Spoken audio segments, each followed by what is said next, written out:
आज हम सरकार के 3 अंगों में से एक महत्वपूर्ण अंग न्यायपालिका का अध्ययन करेंगे। न्यायपालिका, इसके बारे में कहा जाता है वह कार्यपालिका और व्यवस्थापिका के द्वारा किए गए कार्यों की जांच का कार्य करती है और जो कानून संविधान के विपरीत है या संविधान का उल्लंघन करता है उस कानून को वो अवैध घोषित कहते हैं। इस शक्ति को न्यायपालिका की न्यायिक पुनरावलोकन की शक्ति भी कहा जाता है। न्यायिक पुनरावलोकन का आशय है न्यायपालिका के द्वारा इन दोनों अंगों के द्वारा किए गए कार्य को दोबारा देखना, पुनरावलोकन, और अगर वह संविधान के प्रतिकूल है तो उस कानून को न्यायपालिका अवैध घोषित कर सकती है। और ऐसा कहा जाता है कि न्यायपालिका व्यवस्थापिका और कार्यपालिका के साथ मिलकर के सरकार को चलाने में संतुलन बनाए रखती है, या यूँ भी कहें कि यह इन दोनों अंगों के ऊपर नियंत्रण का कार्य भी करती है। तो बात यह आती है कि न्यायपालिका के महत्वपूर्ण कार्य क्या है।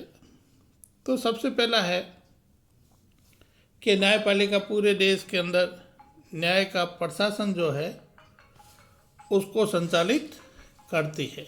जैसे भारत के अंदर जो न्यायपालिका है वो सबसे ऊपर होता है सर्वोच्च न्यायालय, फिर उच्च न्यायालय, फिर निचली अदालत।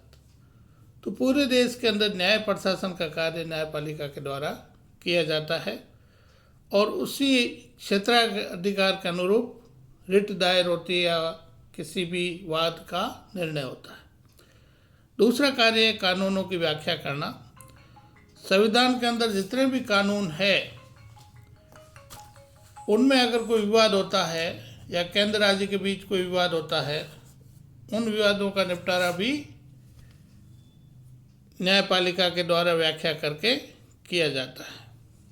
इसी तरह से केंद्र राज्य या राज्यों के बीच या राज्यों और केंद्र के बीच में कोई भी विवाद होता है तो न्यायपालिका उसका निराकरण करती है।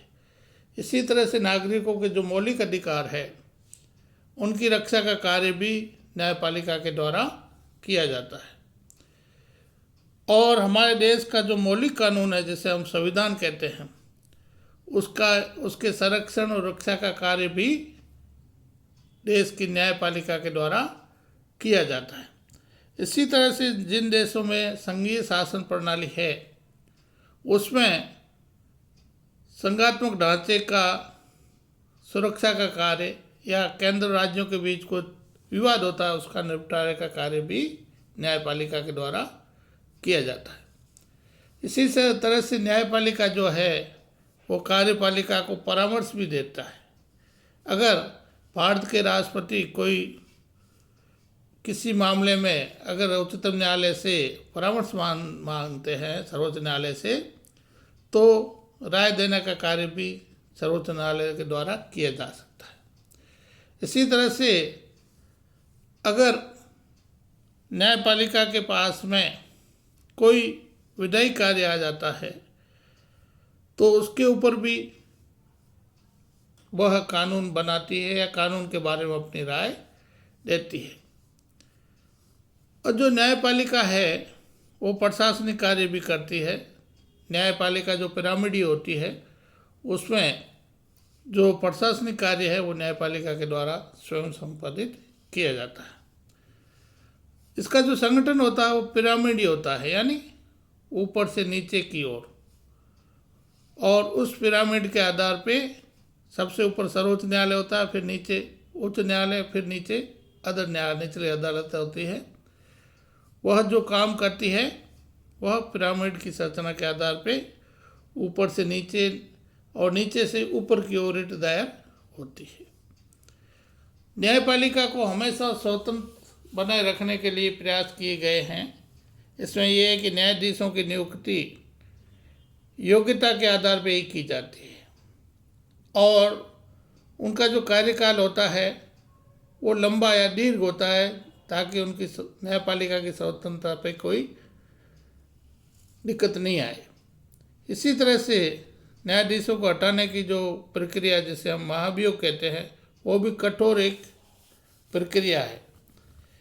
न्यायाधीशों को स्वतंत्र रखने के लिए उनको अच्छा वेतन या ऊंचा वेतन भी दिया जाता है, और न्यायपालिका और कार्यपालिका के जो संबंध होते हैं वो भी पृथक पृथक रखे जाते हैं। इस तरह से इनके जो नियुक्तियां होती है न्यायाधीशों की, उनकी नियुक्ति भी राष्ट्रपति के महोदय के द्वारा की जाती है। इस तरह से न्यायपालिका जो है वो सरकार का एक महत्वपूर्ण अंग है।